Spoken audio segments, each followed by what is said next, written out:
News for you, Ultrakill has beaten Doom Eternal in a couple different avenues. We're going to take a look at this one first and then continue along the way to figure out if it's right or wrong. Now this site says there's violent healing mechanics, right? Doom and God of War, healing is integrated into the combat cycle, encouraging reckless and aggressive playstyles. I disagree with that because if you're playing Doom Eternal, you need to be calculated aggression. I've spoken on this time and time again. It's not just aggressive without any point. You will die that way on Nightmare, Ultra Violence, and skill levels like that. You can't just run in and just do whatever you want to do and then not think about it. Trust me. Yeah, you can't. Now this says Ultrakill keeps the action flowing by incorporating healing into the gameplay, such as absorbing fallen health orbs or consuming enemies for health. So that is a huge point what this article gets to, and we'll show you now as far as what the decision has been made on. Now, it's a 5-thing list. Number 5, Doom Eternal, rip and tear for the treats inside. So what do they think about Doom's healing system? Well, it's a push-forward combat, yes, to promote an aggressive, active play style. That's the key, aggressive and active.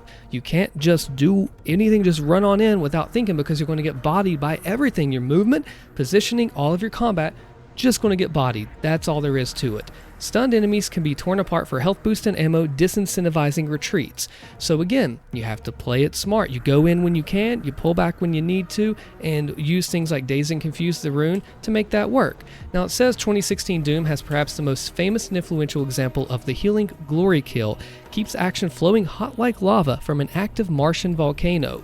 Push forward combat came when shooters were just regenerating health and not actually making you get into it, adrenaline-fueled rampage. Yeah, Doom really did raise the bar to be able to have this happen whenever other shooters are just doing regenerate, go in the corner. That goes against the push forward. Prowlers will get you if you do that. So they do say it is simple, that Doomslayer, low on health, surrounded by all sides, not to run from certain death, and that's one thing that the series does amazingly. But why is something so well revered and respected beaten by Ultrakill? So let's scroll down the list. Number 2, Ultrakill. We still have some more comparisons after this too.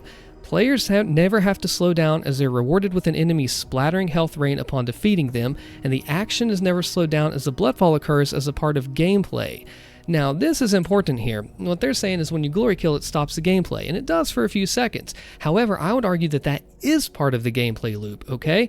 When you glory kill, you have those 3 seconds, or however long it is, not that long, to decide, hey, this is what I'm going to do next. I'm looking around the enemies. This is how I'm going to assess the situation and proceed forward. I'm going to do a chain gun shield buffer, which takes 4 seconds to respawn. A chainsaw takes 3. Gives you about a 1-second buffer window if my math is still right for grade school. So yeah, that's actually part of it. In Doom 2016, whenever an enemy would fire, actually, if you get into glory kill in 2016, pay attention to this, okay? Eternal, it might be different. When you enter that glory kill, enemies will not fire shots unless they have already left their hand. Pay attention, you'll see enemies sitting around unless they've already shot that fireball. Glory kills give you invulnerability frames. They give you protection in a way like, oh, I'm going to time this glory kill to avoid this shot. I'm going to use this glory kill to warp across the room with Seek and Destroy and Daze and Confuse with Cacodemon so I can shoot a sticky bomb into the Caco's mouth, grab him, go on, meat hook. There's more strategy to it than that. But it's not just this in which Ultrakill wins here. We take a look at the Doom Eternal Steam charts. We have right now at the time of this recording 1,061 players playing, 24-hour peak of 1,578. And you notice back in October it was a little bit lower, just under 1,000. We've trended upward till the elite number right here. There was a sale recently that meant that a lot more people came into it. It was like 80% off, $7 or $8 for standard game. Amazing still. If you didn't get it, you missed out. And so we notice here the player count has been going up, trending upward. It's been pretty level here. We back it out about 3 months, and you can see that spike for the sell where it hit, and then drop back, small spike, drop again. With its 84,865 all-time peak back at launch, which was about 30,000 on average.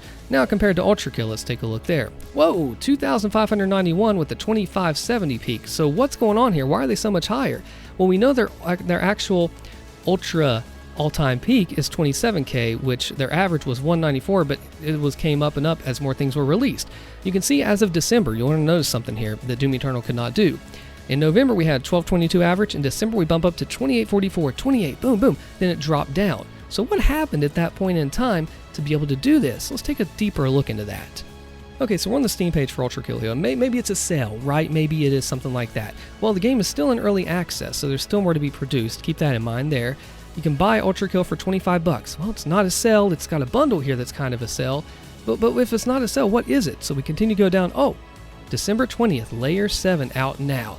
That's the key difference. Doom Eternal had a sale to boost it, which is a smaller amount. People are going to come in and trickle in, and we saw by the numbers that don't lie. When you have a content update like Ultrakill had, you're going to bring in a lot more people. I would bet if Doom Eternal had a content update, there would be more people to come. This is not hate to Ultrakill. This is just simple facts by the numbers and the way that we got to look at it. So when you have a content update, a lot of things will come up and a lot of people are going to play because it's new stuff to come. And imagine if Doom Eternal got update 7, right?